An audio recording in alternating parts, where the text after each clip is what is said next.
여자들은 이해하기 어려운 남자 심리를 중심으로 남자는 어떤 여자에게 매달리게 되는지 상세히 설명드리겠습니다. 하나, 남자가 미친듯이 매달리게 되는 여자는 여성스러운 여자입니다. 마치 꿀벌이 본능적으로 꿀이 있는 곳에 미친듯이 매달리듯이 남자는 본능적으로 여성스러움이 느껴지는 여자에게 미친듯이 매달릴 수밖에 없습니다. 그렇다고 해서 여성스러움이라는 것이 대단하거나 어려운 것은 아니고, 여성스러움이란 여자라는 외형적, 태도적 신호를 뜻할 때가 많습니다. 무슨 말이냐 하면, 마치 여자들이 살아가면서 화장실에서 머리가 짧은 여자를 보았을 때 무의식적으로 남자인 줄 알고 흠칫 놀랄 때가 많은 것처럼, 남자들도 화장실에서 머리가 긴 남자를 보았을 때 무의식적으로 여자인 줄 알고 흠칫 놀랄 때가 많습니다. 그렇기 때문에 여자다운 외형적 신호는 머리 길이, 치마, 스타킹 등 남자와는 분명히 구별될 때가 많고, 태도적 신호는 마치 여자 입장에서 남자가 자신감 넘치고 적극적으로 다가올 때 매력적으로 느껴지듯이 남자 입장에서는 다정하고 부드러운 여자가 매력적으로 느껴질 때가 많습니다. 하지만 정말 많은 여자들이 여성스러움의 중요성을 모르거나 이해 못할 때가 많은데, 그것은 마치 학교에서 선생님이 선생님답지 못하고 학생이 학생답지 못하면 제대로 된 수업이 이루어지지 못하는 것처럼, 남녀 사이의 연애에서는 남자가 남자답지 못하고 여자가 여성스럽지 못하면 제대로 된 연애가 이루어지기 어려울 때가 많으며, 남자가 남자다울수록 여자 입장에서 매력적으로 느껴지듯이 여자가 여성스러울수록 남자 입장에서는 여자에게 매달리게 될 때가 많습니다. 둘, 남자가 미친듯이 매달리게 되는 여자는 진짜 특별함이 느껴지는 여자이고, 그 핵심은 경제력, 직업, 조건 등이 아니라 항상 긍정적인 태도입니다. 마치 회사에서 일을 할 때 항상 긍정적인 태도로 즐겁게 일하는 사람과 계속 같이 일을 하고 싶어지고, 그러한 사람이 회사를 그만둔다고 하면 필사적으로 말리게 되는 것처럼, 남자는 항상 긍정적인 태도로 연애하는 여자에게 자신도 모르게 매달리게 될 때가 많습니다. 정말 많은 여자들이 어떻게 하면 긍정적인 태도를 가지는지 잘 모를 때가 많은데, 항상 긍정적인 여자는 세 가지 특징을 보일 때가 많습니다. 첫 번째는 무엇이든 장점을 보려 하기 때문에 만족할 줄 아는 모습을 보일 때가 많고, 두 번째는 평범함을 추구하기 때문에 스스로 실망하지 않는 모습을 보일 때가 많으며, 세 번째는 몸과 마음이 건강하기 때문에 내적으로는 주기적 신체 변화와 외적으로는 일이나 인간관계에서 오는 스트레스에 쉽게 흔들리지 않는 모습을 보일 때가 많습니다.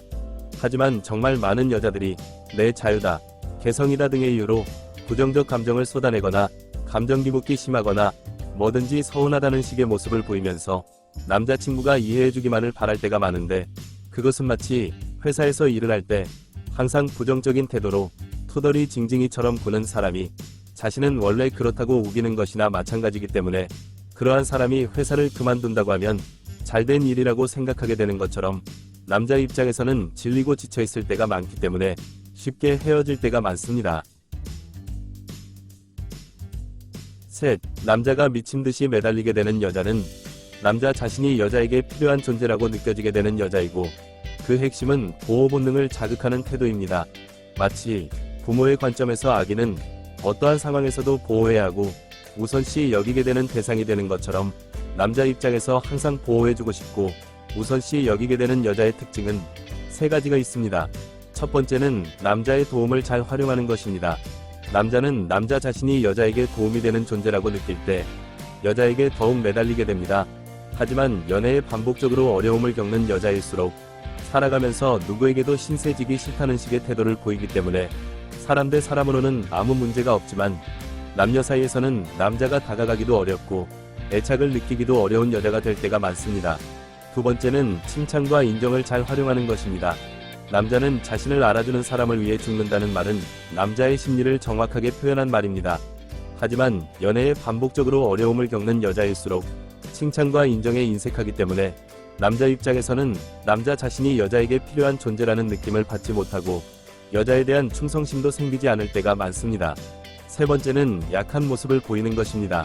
마치 길을 잃은 어린아이나 길에 버려진 강아지를 보면 자신도 모르게 보호해주려 하고 안타까운 마음이 들어서 자꾸 생각나는 것처럼, 연애 경험 많고 남자 심리를 잘 아는 여자일수록 자연스럽게 여자 자신의 약한 모습을 보여서 남자의 보호 본능을 자극하며 반대로 연애에 반복적으로 어려움을 겪는 여자일수록 남자와 경쟁 구도를 만들려고 할 때가 많은데 그것은 오히려 남자의 승부욕과 반발심을 자극할 때가 많습니다. 넷, 남자가 미친듯이 매달리게 되는 여자는 꾸준한 자기관리를 통해 몸과 마음이 건강한 여자입니다. 남자 입장에서 솔직하게 말씀드리자면 생각보다 많은 여자가 지능에는 문제가 없지만 마음이 병들어서 과거의 불행, 현재의 불만, 미래의 불안에 갇혀 살기 때문에 매사에 부정적이거나 신경질적이거나 무기력하거나 감정 기복기 심한 여자가 정말 많습니다. 하지만 살아가면서 아무런 어려움이나 힘든 일이 전혀 없는 사람은 없으며 중요한 것은 힘들고 어렵더라도 그것을 어떻게 여기느냐가 훨씬 더 중요할 때가 많습니다. 마치 불가피한 사고로 다치더라도 상처라고 생각하면 흉터라고 여겨져서 말 그대로 보기 용한 자국이 될 뿐이지만 경험이라고 생각하면 인생을 새로운 관점으로 보게 되는 지혜를 얻게 되는 것처럼 어떤 일을 겪느냐보다 어떻게 생각하느냐가 건강한 마음을 좌우할 때가 많습니다. 또한 상대적으로 여자들은 남자에 비해 체력이 약하고 주기적 신체 변화를 겪기 때문에 생각보다 많은 여자들의 체력이 회사 생활 정도만 겨우 가능한 수준이라서 퇴근을 하고 나거나 쉬는 날은 집에서 몸져 누워 있어야 하기 때문에 연애를 시작조차 어려워하는 여자가 정말 많고 겨우 연애를 시작하더라도 신체적 피로감이 정신적 피로감으로 쉽게 이어지기 때문에 사소한 일로도 기분 나빠하거나 서운해하거나 우울해하는 여자가 정말 많습니다. 그러한 여자들의 특징은 크게 두 가지인데 첫 번째는 불규칙한 생활 습관을 가지고 있기 때문에 식사 시간, 수면 시간이 일정하지 않고 야식이나 술을 좋아하기 때문에 식사는 식사대로 충분하지 못하고 수면은 수면대로 충분하지 못할 때가 많습니다. 두 번째는 운동을 전혀 안 할 때가 많고 운동을 안 하는 이유로 운동할 시간이 없다거나 운동할 곳이 없다거나 운동을 할 줄 모른다 등의 이유를 말할 때가 많은데 스쿼트라는 운동은 한국말로 쪼그려 앉았다 일어서는 것이며 스쿼트를 하는 데는 따로 시간과 장소가 필요 없고 언제 어디서든 할 수 있으며 쪼그려 앉았다 일어서는 것은 인간의 기본적 행동이기 때문에 누구나 할 수 있어서 말 그대로 하고자 하면 어떻게 해서든 시간을 내서 할 방법을 찾게 되고 안 하고자 하면 핑계를 찾게 될 때가 많습니다. 꿀팁을 드리자면 스쿼트 운동을 할 때 욕심을 내서 지치거나 아플 때까지 해서는 몸과 마음이 무의식적으로 거부 반응을 일으키기 때문에 가볍게 몸풀기나 스트레칭을 한다는 생각으로 한 번 할 때 10개씩이라도 천천히 하고 하루에 총 20개에서 30개씩만 꾸준히 해도 스쿼트는 몸에서 가장 큰 근육인 다리와 엉덩이 근육을 사용하고 근육량을 늘리기 때문에 체력 향상과 몸매 관리에 큰 도움이 될 때가 많습니다. 남자가 미친듯이 매달리게 되는 여자는 마치 사람들이 미친듯이 줄을 서는 맛집과 비슷하며 맛집의 비결은 사람들이 줄을 서게 만들 방법을 찾는 것이 아니라 음식의 맛을 향상시키고 뛰어난 맛을 항상 유지할 때 사람들이 저절로 미친듯이 줄을 서는 것처럼 남자가 미친듯이 매달리게 되는 여자는 남자가 매달리기만을 바라는 것이 아니라 여자 자신의 매력을 향상시키고 꾸준히 매력을 유지할 때 남자는 저절로 미친듯이 매달리게 된다는 것을 잊지 마시고 영상이 도움이 되었길 기원합니다. 오늘은 여기까지. 구독, 좋아요 부탁드립니다.